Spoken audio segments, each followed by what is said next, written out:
기업의 유형과 전략입니다. 이게 뭐냐면 이런 거 대기업이냐 중견기업이냐 중소기업이냐 간소기업 이런 네 가지 크게는 세 가지로 나눴습니다. 대기업 중소기업일 경우에는 네임 바류 이름이 있는 회사니까 좋죠. 그리고 그 경영 기반도 안전적이기 때문에 이런 거는 완전 보장되어 있습니다. 안전한 직장을 얻고 싶은 사람한테는 좋죠. 대신 들어가기 어렵죠. 그러니까 잘 생각을 해야 돼요. 그러니까 뭐 좀 한국의 경우에는 그런 게 많아요. 무조건 대기업이 좋다라고 하는데 그것만 할 경우에는 굉장히 그 리스크도 한테는 있다라는 거. 근데 그 리스크에 대해서 설명드릴게요. 들어가면은 치열한 경쟁이 있습니다. 왜냐면 일본에서도 대기업에 들어오는 친구들은 굉장히 우수한 친구니까 그 안에서 경쟁이 심해요. 거기서 이겨내지 않으면 또 뭐가 되냐 하면은 일이 주어지지가 않아요. 좋은 업무를 제가 할 수 없게 돼요. 그래서 경쟁에 이겨야 된다는 거예요. 근데 그렇게 좋은 일을 안 해도 된다라고 하면 그것도 뭐 반복이기도 해요. 들어가기만 하면. 그래서 그 대신 이겨내면은 좋은 프로젝트, 큰 프로젝트라든지 그런 걸 주어진다라는 게 그런 일을 배울 수 있다. 경험을 쌓을 수 있다라는 겁니다. 캐리어가 생기죠. 대기업일 경우에는 그래요. 만약에 그런 경험을 했다 하면 나중에 어디 이직할 수도 있잖아요. 그런 거에 굉장히 유리하죠. 어디 이름 난 대기업에서 큰 프로젝트도 저는 맡았습니다 하면은 한국에 들어와도 좋은 데 들어갈 수 있잖아요. 그런 장점은 있습니다. 그런데 반대로 그런 종합직이 아닌 사무직으로 끝났다 할 경우에는 조금 어려워져요. 일을 제대로 못하게 된 경우가 많습니다. 대기업이라 해도. 무슨 말인지는 알죠. 뭔가 그런 프로젝트의 중요한 역할을 안 주어지는 거예요. 그런 경우도 있어요. 그래서 리스크도 있고요. 이름만으로 선택하는 것도 좀 리스크가 있다. 자기 자신의 캐리어 비전, 앞으로 뭘 하고 싶냐라는 게 굉장히 중요합니다. 그걸로 또 발전할 수도 있고.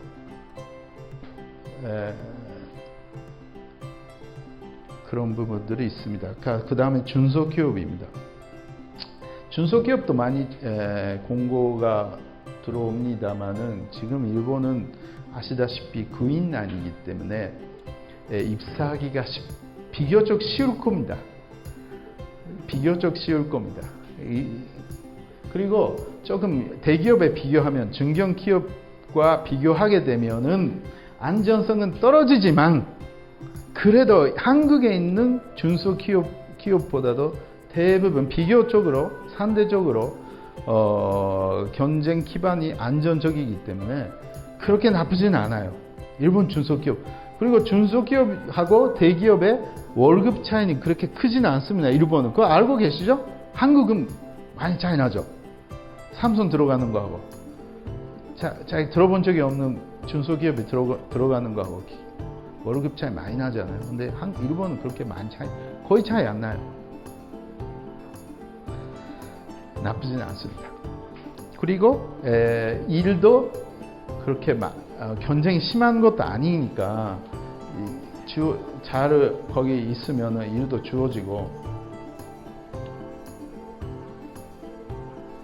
그러니까 자기 적성에 맞는 기업에 들어가면 어느 정도 캐리어가 됩니다. 자기 일을 배울 수 있어요. 제가 친구가 대기업에 들어갔어요. 근데 그 친구가 비즈니스 미팅으로, 그러니까 거래처에 중소기업을 찾아간 적이 있는데 그때 이야기를 해줬어요. 어땠냐면은 대기업에서는 여러 전문가들이 몇 명으로 가는 거예요. 5명이면 5명 가는 거예요. 한 프로젝트에서도 여러 가지 있죠. 비즈니스적인 걸 다루는 사람도 있고, 기술적인 거, 뭐 제조 기술도 있고, 연구 부분도 분야도 있으니까 여러 사람이 찾아갔다는 거예요. 그런데 중소기업에서는 한 명으로 다 대응을 했다는 거예요. 그러니까 그 친구가 놀란 거예요. 대기업보다도 중소기업 사람이 능력이 있구나. 우리는 전문 분야밖에 안 주어졌는데 그 사람은 다 하는 거야. 다 알고. 그런 면이 있어요. 그런 면이 있어요. 일본 중소기업은 그런 힘이 있습니다. 제가 아는 회사도 그러니까 우주항공 쪽에 로켓이라든지 항공기에 부품체 공급을 하는 그런 회사도 있을 만큼 기술력은 뛰어납니다. 세계적인 기술을 가지고 있는 작은 중소기업들이 일본에 많습니다. 그런 것도 고려하시라는 거고요. 여러 가지 경우가 있지만. 그리고 메가벤처라는 거는 뭐냐면 벤처 기업인데 산장도 했고 아니면 산장할 준비를 하고 있는 굉장히 그 규모가 큰 벤처를 여기서 얘기를 하고 한국에서 말하면 강소기업이라고 생각하시면 돼요. 여기는 성장성이 있죠. 굉장히 성장하는 의욕도 있고 그래서 장래적으로는 크게 달라질 수가 있어요. 예를 들면은 그러니까 상장하기 전에 여러분들이 만약에 취업을 했다. 근데 그 회사가 스탁 옵션을 줬다. 주식을 갖게 됐을 때 상장하게 되면 여러분들이 자산이 늘어나죠. 거기 있기만 하면. 그런 찬스도 있을 수 있다라는 거. 물론 리스크도 있죠. 그래서 리스크라는 게 잼산대가 좋을 수도 있고 안 좋을 수가 있어요. 그런 거는 잘 체크를 하시고 지원을 하시면 좋을 것 같아. 그리고 보드 멤버하고의 거리가 가깝다라는 게 뭐냐면 그런 대기업에 들어가면 거기 회사의 사장님이나 임원들하고 가까이에서 지내는 경우는 거의 없죠. 거의 없는데 이런 회사는 규모가 크다 그래도 사장, 임원들하고 굉장히 거리가 가까워요. 이게 저는 간절하는 부분인데 이게 일본에 이런 회사들을 가보니까 20대에 입사한 지 얼마 안 된 친구도 그 임원들하고 소스 멤버로 그렇게 그 회식도 하고 그럴 경우가 있어요. 근데 그 회사의 사장은 분명히 몇 년 후에는 일본에 대표하는 그런 경영자가 될 수가 있어요. 그리고 그런 일본 사회의 젊은 경영자들의 인맥, 그리고 그 윗세대의 경영자 인맥이나 그런 거를 가지고 있어요. 그러니까 여기에 붙어 있으면은 당연히 그런 기회가 많이 주어진다라는 그런 기업일 수가 있다는 거죠. 무슨 말인지 알겠죠? 재밌죠? 그리고 일은 많이 주어지기 때문에 좀 힘들기는 하지만 그리고 승진도 굉장히 빨리 승진되는 가능성이 이런 회사들은 많습니다. 이런 거를 생각하시고요. 왜 이런 말씀 드리냐면은 무조건 나는 대기업이다 라는 그런 지원자들이 좀 있습니다. 특히 내가 좀 학교 성적도 좋고요. 학교도 나름 괜찮습니다.